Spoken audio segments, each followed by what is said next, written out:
মায়ের জোরাজুরিতে বিয়ে করতে হলো এক বিধবা মহিলাকে। মহিলা না, মেয়েটা বটে। বয়স বেশি না, আমার চেয়ে 1-2 বছরের ছোট হবে। তবে বাচ্চা মেয়ে আছে একটা।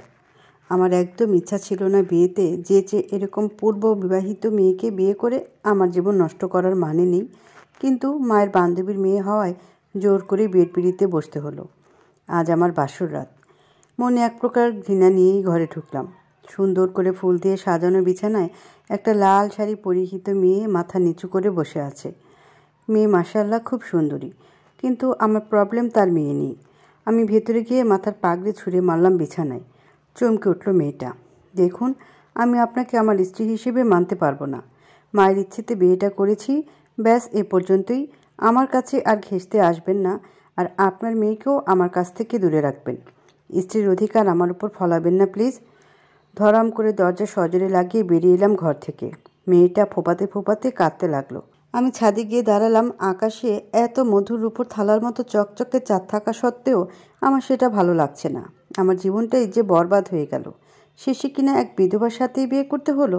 মায়ের উপর খুব রাগ হচ্ছে। কিছুক্ষণ দাঁড়িয়ে ঠান্ডা বাতাসে মন ফুরফুরে করে আরেক রুমে গিয়ে ঘুমিয়ে পড়লাম। পরদিন থেকে আমি ইগনোর করতে লাগলাম তাদের। মেয়েটা মাথা নিচু করে কাজের লোকের মতো বাড়ির সব কাজ করে, কিন্তু আমি সারাদিন বাইরে বাইরে থাকি।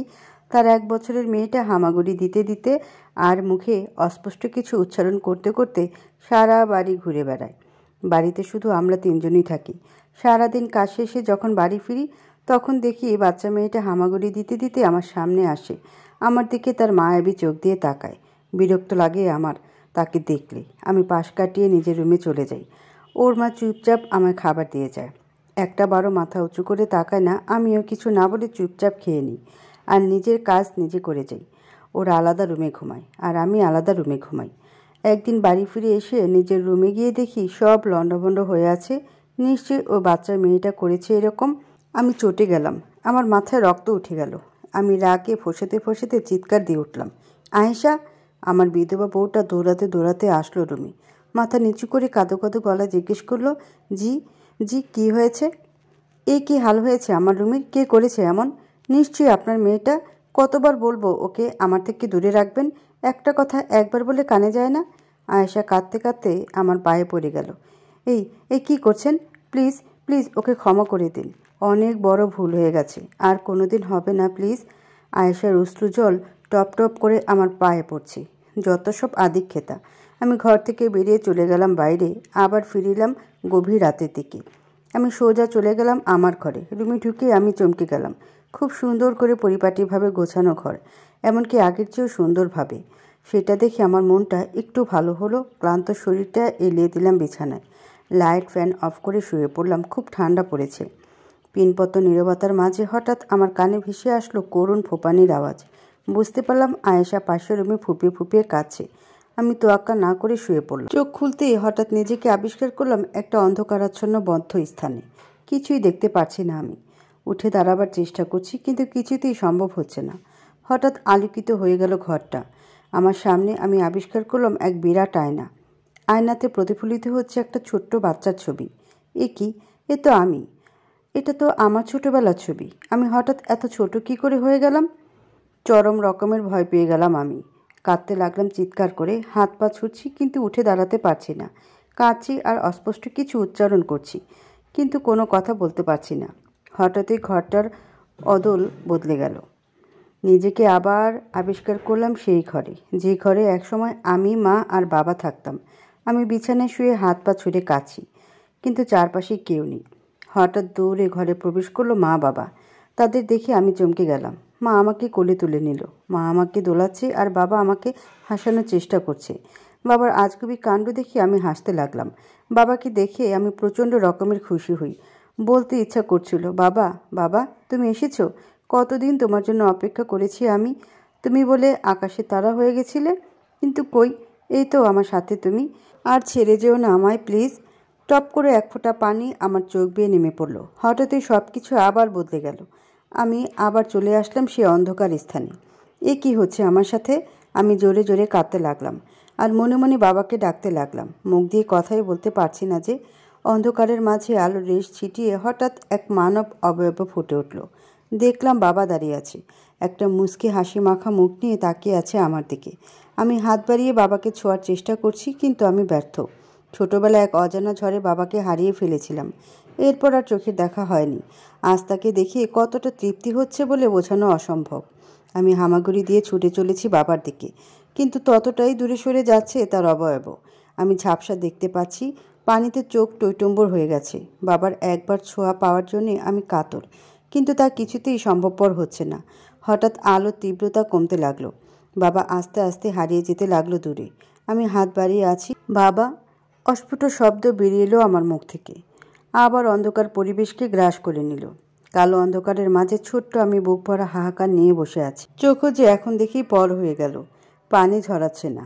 এক এক করে বাবার সাথে কাটানো মুহূর্তগুলো চোখের সামনে ভাসছে, কিন্তু যখন মনে পড়ছে সব অতীত, তখন হৃদয়টা চূর্ণ বিচূর্ণ হয়ে যাচ্ছে। সব দুঃখ কষ্ট ভিতরেই জমে জমে পাহাড় তৈরি করছে, কিন্তু এক ফোঁটাও কষ্ট বের হতে পারছে না। লাফিয়ে উঠলাম আমি, ঘেমে গেছি একেবারে। চারপাশে তাকিয়ে নিজেকে নিজের রুমই আবিষ্কার করলাম। স্বস্তির একটা নিঃশ্বাস ছাড়লাম আমি। এতক্ষণ তবে স্বপ্ন দেখছিলাম? নিজের বালিশের দিকে তাকালাম, ভিজে নাজেহাল হয়ে আছে। তখনই আমি শুনতে পেলাম কোনো বাচ্চার আপ আপ আপ আওয়াজ। আমি নিচের দিকে তাকালাম, দেখি আয়েশার মেয়ে নিশি বসে বসে খেলছে আর উল্টাপাল্টা কিছু বলছে। আমি বিছানা ছেড়ে নিচে দাঁড়ালাম, হাঁটু গেড়ে বসলাম নিশির সামনে।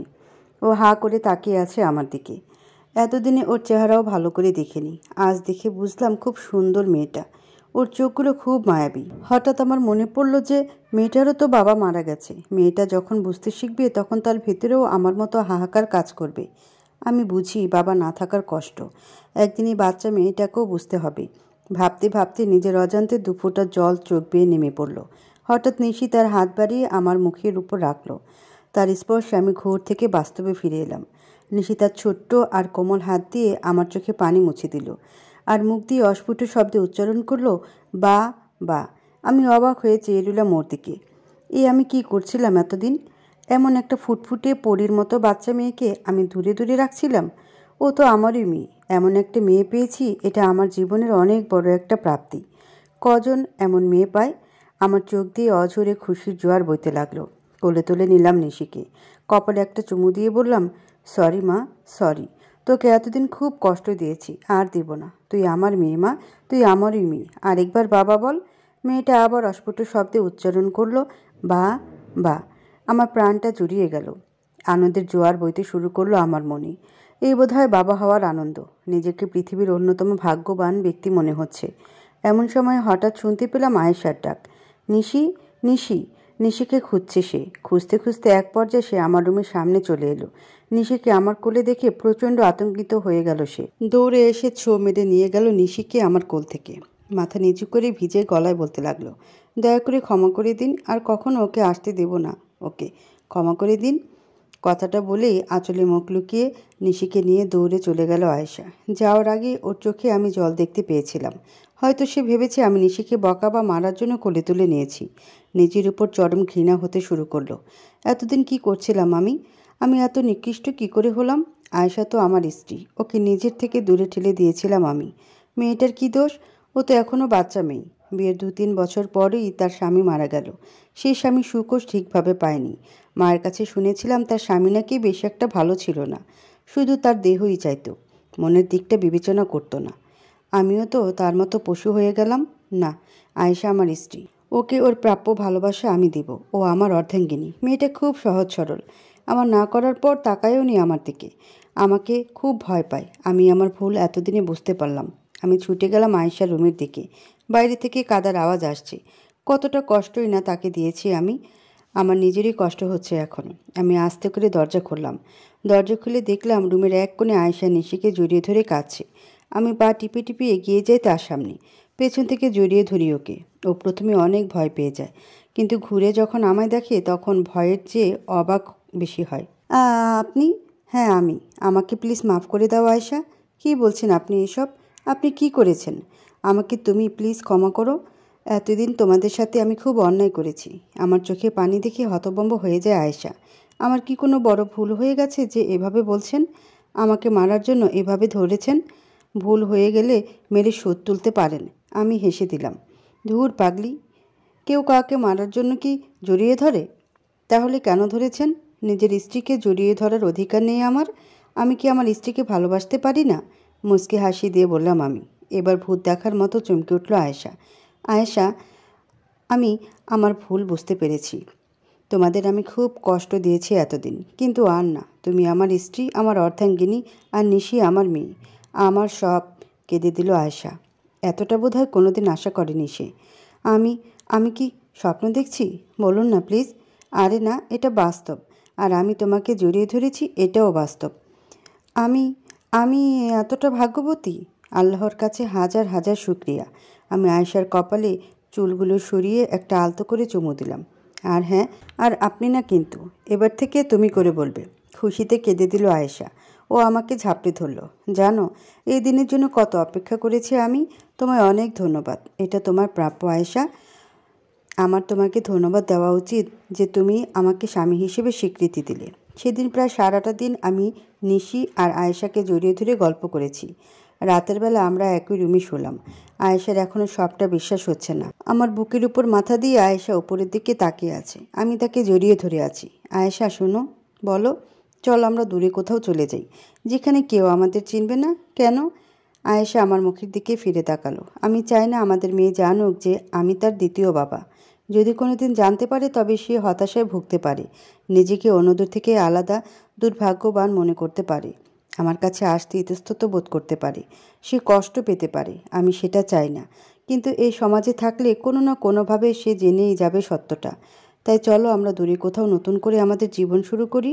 অন্তত আমাদের মেয়ের খাতিরে সব কিছু শুরু থেকে ঘুরবো আমরা। ঠিক বলেছ, আমরা যাব। সেদিন আয়েশা আর নিশিকে বুকে করে আমি ঘুমিয়ে পড়ি। অনেক শান্তি লেগেছিল সেদিন। এরপর আমরা কাউকে না জানিয়ে হঠাৎ করে চলে যাই। একটা বার্তা ছেড়ে যাই সবার জন্য, না খোঁজার জন্য অনুরোধ জানিয়ে। কিন্তু মায়ের মায়া তো আর কাটাতে পারবো না। মা তো অনন্য, তার স্থান আরও ঊর্ধ্বে। তার সাথে সম্পর্ক, যোগাযোগ সবই অটুট ছিল ও থাকবে। আমাদের মসজিদে হারিয়ে যাওয়া দেখে আর কেউ খোঁজার চেষ্টাও করেনি। পৃথিবীর অন্য এক কোণায় নিজেদের জীবন গড়াতে লাগলাম আমরা। 10 বছর পর আমি স্বপ্ন দেখছি। সেই মুহূর্তটা যখন আমি নিশিকে প্রথম কোলে তুলে নিয়েছিলাম। সে প্রথম আমাকে বাবা ডেকেছিল, আমার চোখের জল মুছে দিয়েছিল। পুরনো স্মৃতির স্বপ্ন দেখে খুশির জল আবারও আমার চোখের কোণা দিয়ে বেয়ে পড়তে লাগলো। হঠাৎ কারোর কোমল স্পর্শে আমার ঘুম ভেঙে যায়। দেখলাম নিশি আমার চোখের জল মুছে দিচ্ছে, ঠিক সেদিনের মতো। কিন্তু আজ ও বড় হয়েছে। নিশি বলতে লাগলো, বাবা কাঁদছো কেন? না মা, এমনি। বুকে আয় মা। নিশিকে বুকে টেনে নিলাম। আমার পাশে আয়েশা শুয়েছিল, ওকেও টেনে নিলাম। আমি খুব ভাগ্যবান রে মা। কিভাবে বাবা? তুই বুঝবি না। আমি সত্যিই খুব ভাগ্যবান, একজন ভাগ্যবান পিতা। খুশির জল চোখে ভাসিয়ে অদূর স্বপ্নের রাজ্যে পাড়ি জমালাম। তবে আজ আমি একা নই। আমার সাথে আছে আমার 2 পরী, 2টা জগৎ।